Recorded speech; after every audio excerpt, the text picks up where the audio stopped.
It's been the Republican gospel in New Hampshire since the days of Governor Mel Thompson. Low taxes are the result of low spending. This is the cornerstone of everything that matters to us. GOP candidates gathered in Manchester Wednesday to sign a pledge promising to oppose any and all efforts to increase taxes. The commitment not to raise taxes is the commitment to govern, because raising taxes is what politicians do if they cannot govern.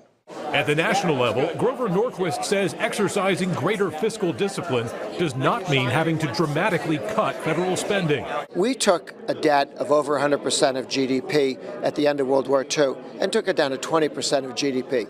Did we ever cut the budget? No. What we did was we just slowed the growth and we had economic growth. New Hampshire's two Republican congressional nominees, Lily Tong Williams and Russell Prescott, have already signed Norquist's pledge.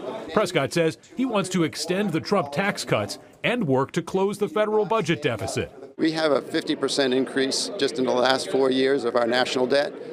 Then you see, just do the math, we'll be over $50 trillion in debt. We're already $1 trillion in debt every single year due to interest.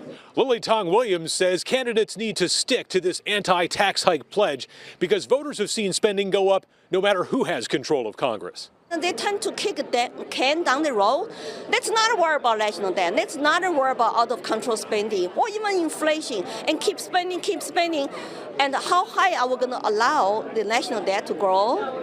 And how much interest we have to pay? It's already bigger than the defense budget right now, just for the interest alone. In Manchester, Adam Sexton, WMUR News 9.